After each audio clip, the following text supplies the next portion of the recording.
Welcome, ladies and gentlemen. The time is now. The most popular piece of heavy equipment to collect in any scale is always the hydraulic excavator, and coincidentally, it also happens to be the most significant technological improvement in earth moving within the past 60 years. So, because of all these factors, it is always the easiest machine to collect in any scale because there is always a plethora of options available to the collector because there are so many different models available.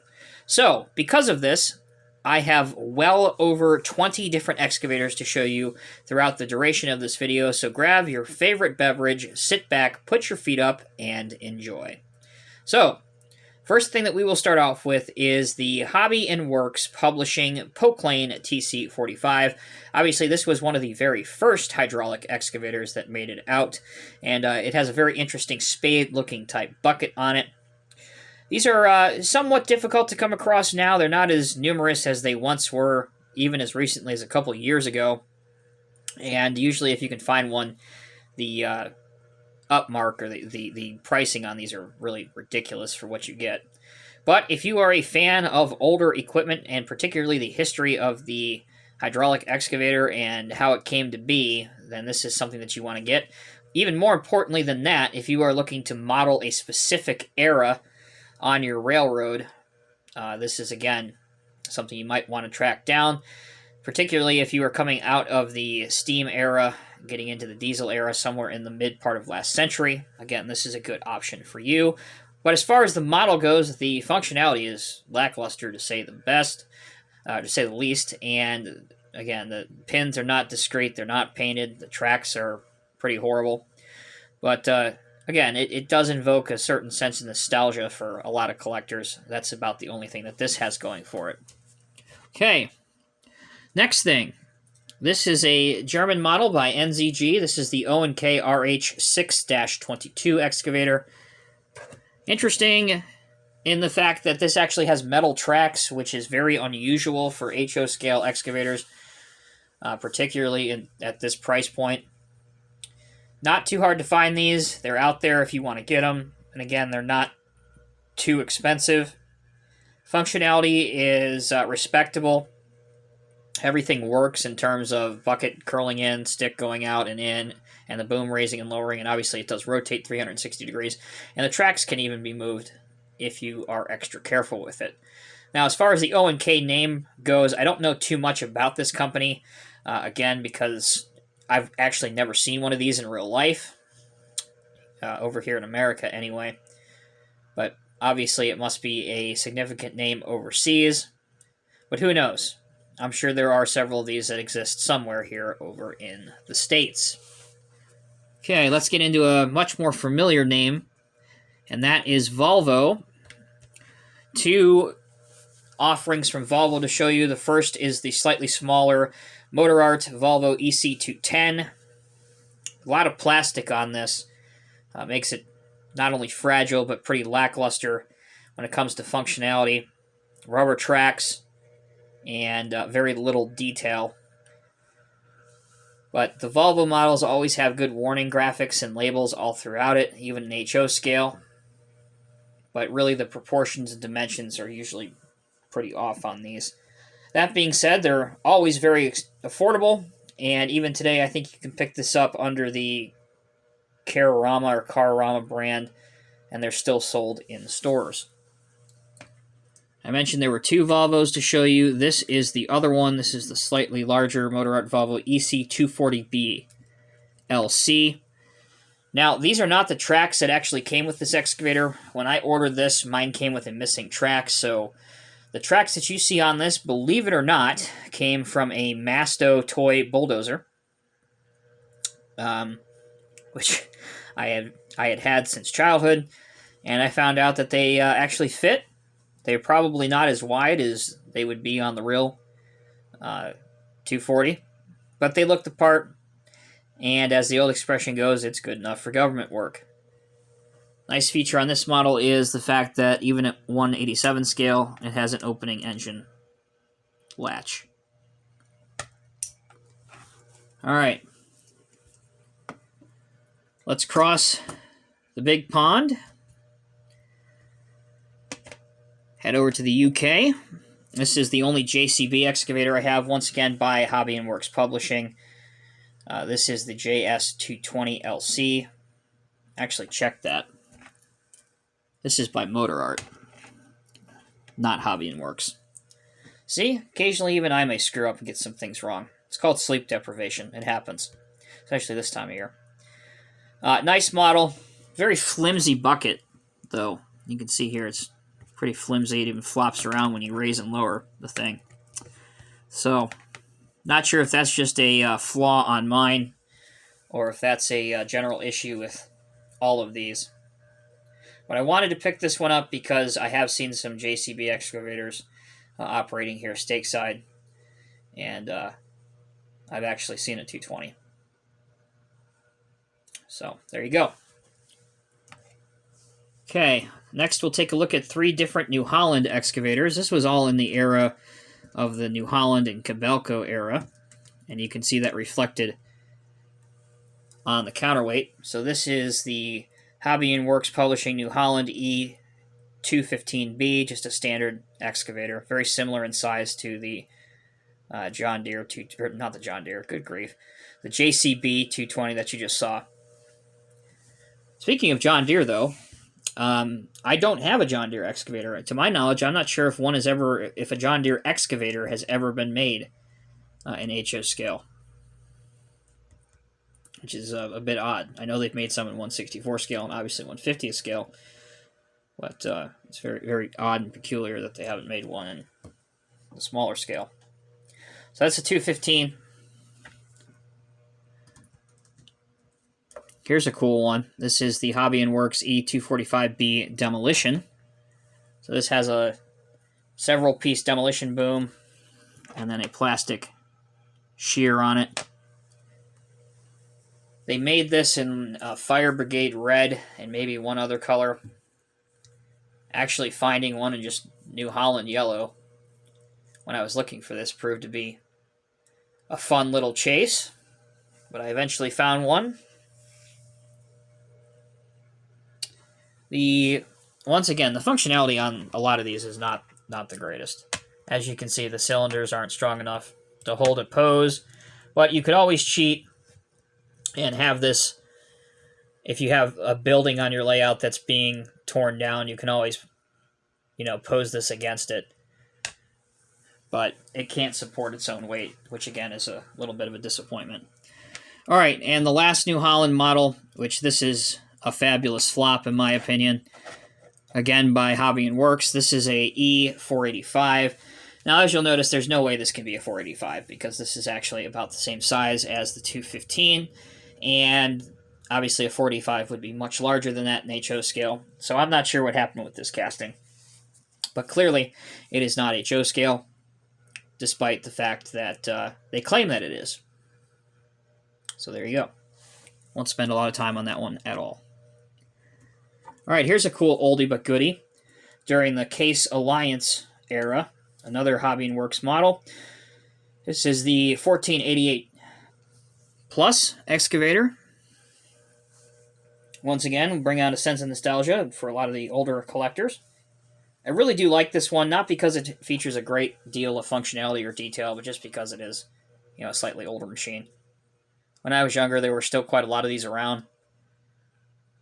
So, obviously, when I was super into looking at heavy equipment as a child, and I would often see these.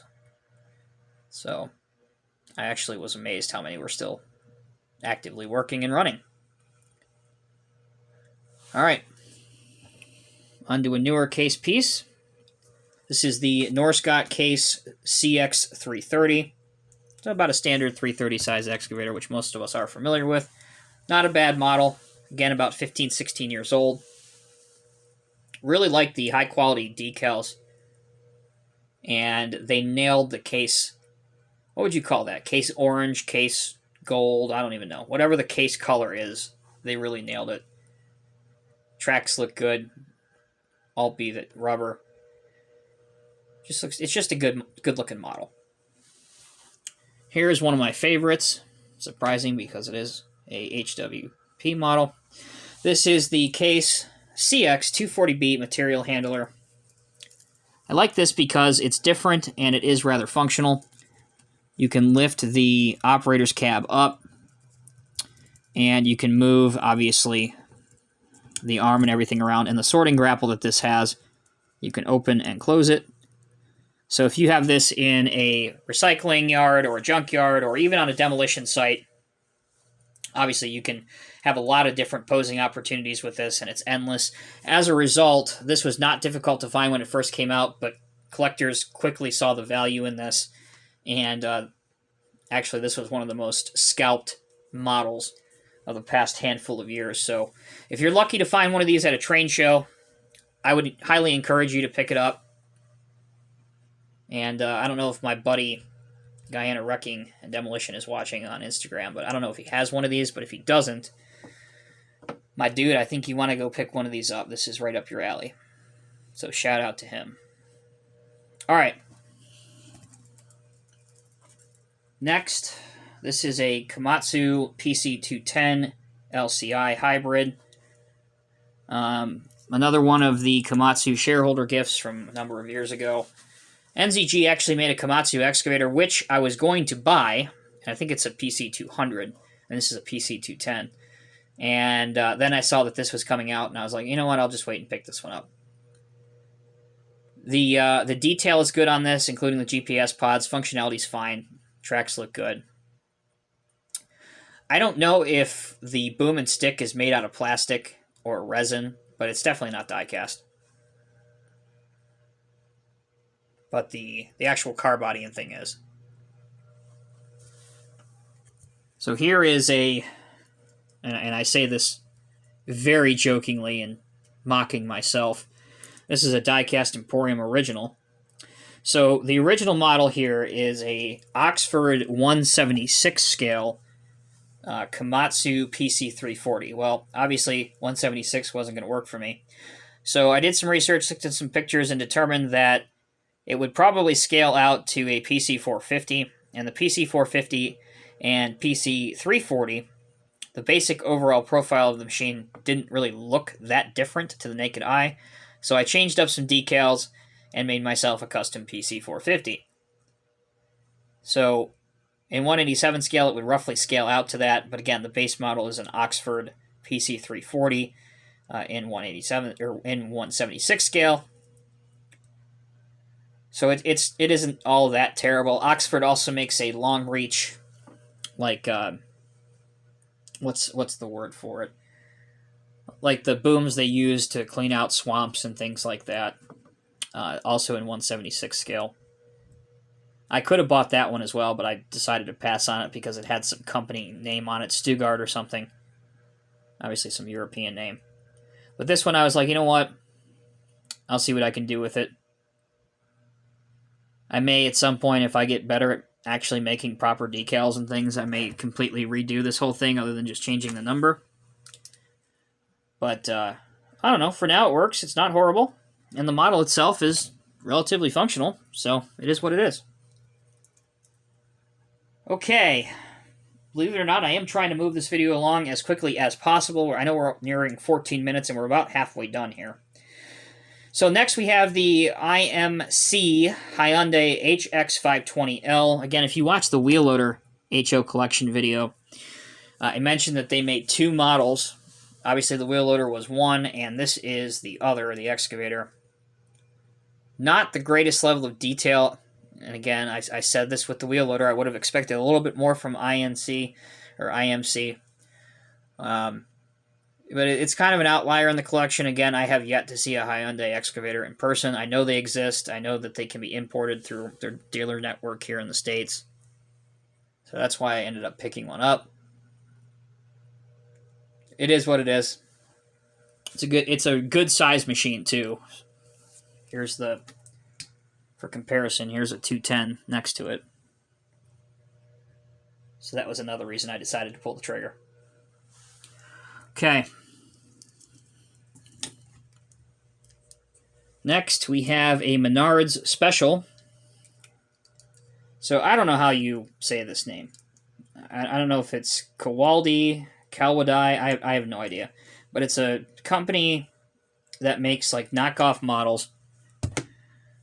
This is supposed to be a Liebherr 974 with a hydraulic hammer on the back.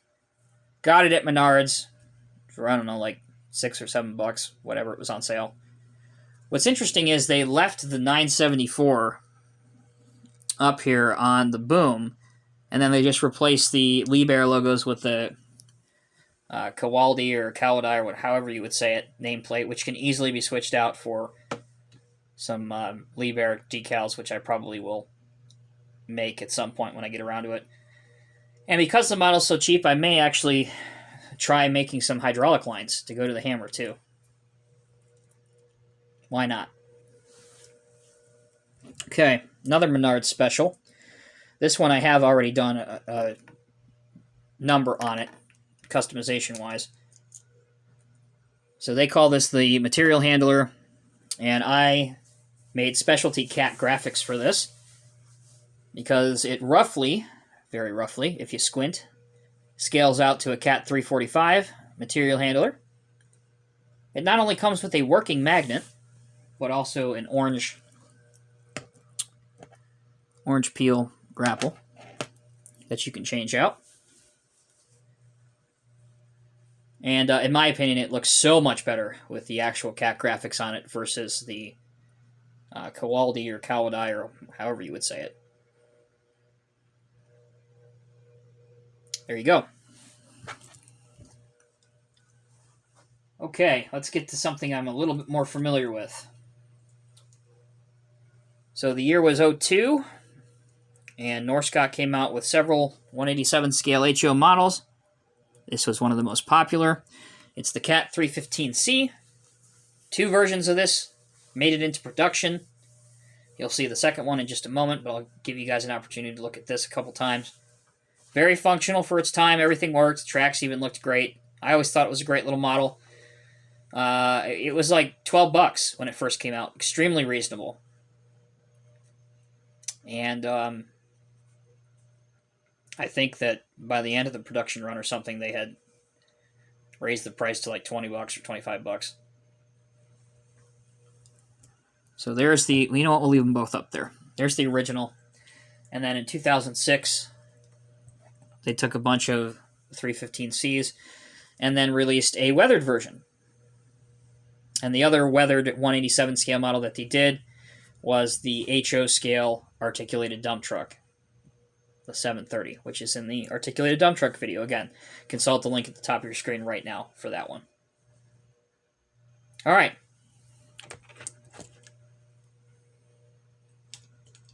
This is the Diecast Masters 320 DL.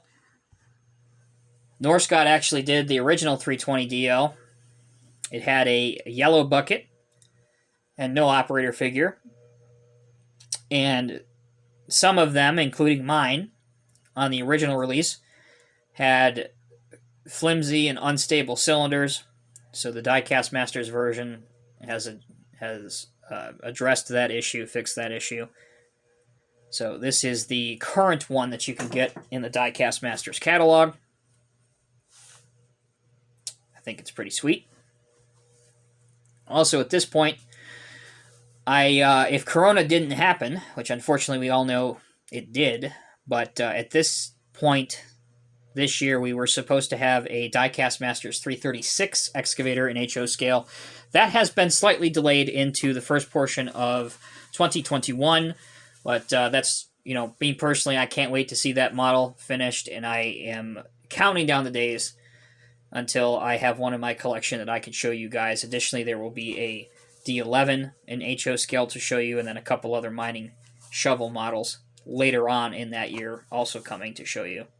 So lots of great stuff coming from Diecast Masters if you're a fan of HO scale stuff, so make sure you stay tuned and check in regularly. All right, here is a full-on custom.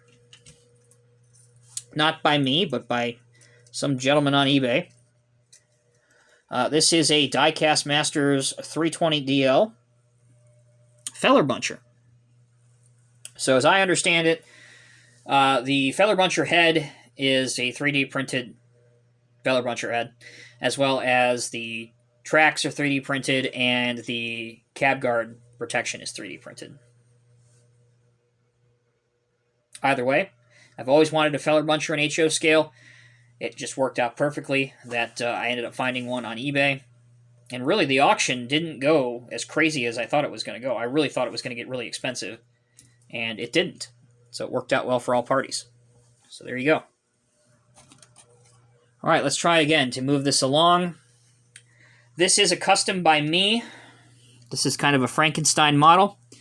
So the back part, the tracks, the main portion of the excavator back here, that's from a Toy State Cat 320E, which was roughly 183 scale. And then the excavator portion, that was from an extra Norscot 320 DL that I had around, because the main boom and stick that came on the original 320E by Toy State was really not functional. The bucket didn't even curl in, just to name one thing. So I kind of think it turned out pretty good. I like it. I had other plans for this, but after seeing it come together as well as it did, I think I'm just going to leave it as is. I think it looks fine. So that's my 320E. All right, let's end the video with some brass models. This is the Classic Construction Models Cat 325L. Again, one of the original 12-piece set. I believe this is number, hold on, let me check just to verify. So this is actually number 1 in the 12-piece set. So this was the first one released. And they really could not have started off with a better one. So the tracks on this are already really, really good. But actually, Zyklon Models came up with a undercarriage swap.